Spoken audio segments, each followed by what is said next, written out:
Es muy importante entender, y eso es lo que cuenta Mongo Blanco, que la esclavitud, que es un rasgo que ha estado presente en todas las culturas de la humanidad, en casi todas las zonas del planeta donde hay registros históricos, cuando realmente explota y se dispara a unos niveles increíbles es a finales del 18, principios del 19, cuando las necesidades de un primer comercio global capitalista, las necesidades de materias primas de las revoluciones industriales europeas y norteamericanas,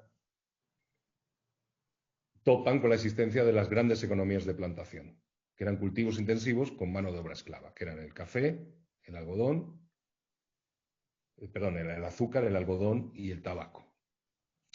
Con lo cual, ese es el momento de Pedro Blanco, es el momento en el que se dispara la necesidad de mano de obra esclava.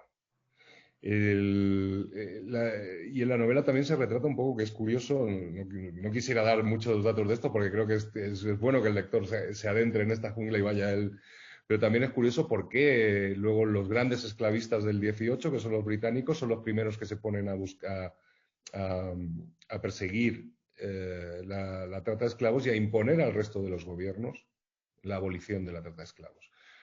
Es porque es un giro más de perfeccionamiento del capitalismo global. Cuando tú eres dueño de un esclavo era caro, era un artículo, pues, digamos, de lujo, no era barato comprar un esclavo. Cuando tú eras dueño de un esclavo, era una inversión, era un bien de equipo, digamos, ya fuera para el servicio doméstico, ya fuera para cortar caña en un ingenio de azúcar. Entonces, a ti te interesaba, dentro de lo mejor o peor que lo tratases, te interesaba que ese esclavo durase.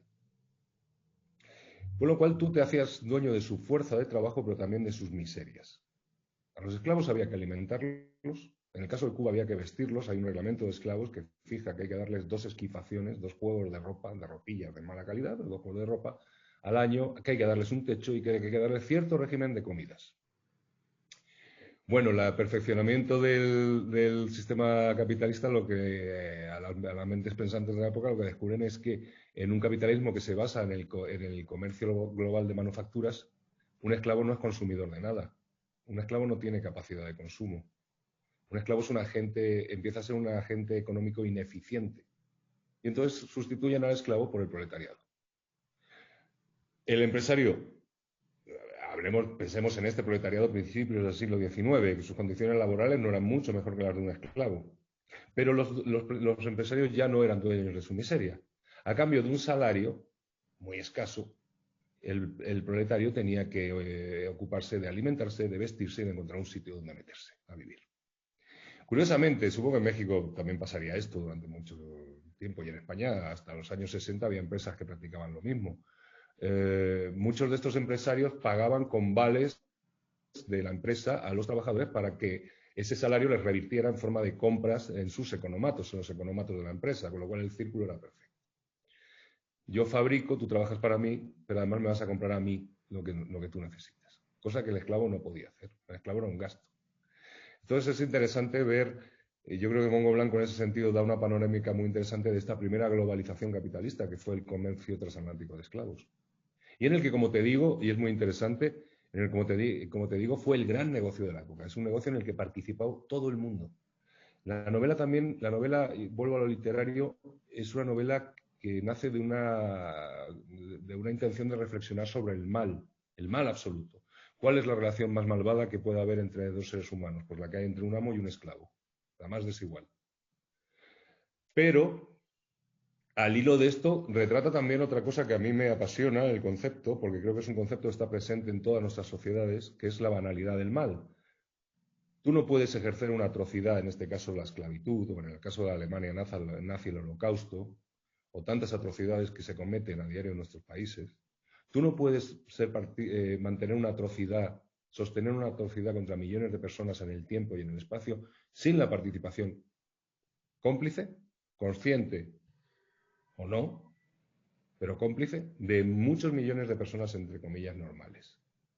La trata de esclavos transatlántica era un negocio, por supuesto, manejado por grandes esclavistas, grandes negreros, pero también era un negocio que se alimentaba de los ahorros de gente trabajadora, de un tipo que tenía una tienda de abarrotes y había ahorrado unos pesos y decía, ¿dónde pongo mis pesos que me den mayor rentabilidad? Pues en un viaje por esclavos a África.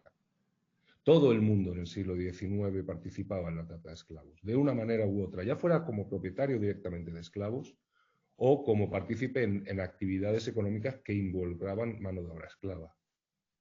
Por supuesto, y vuelvo a lo del principio, por supuesto, en este caso, Pedro Blanco es el epítome de todo esto, es el gran negrero.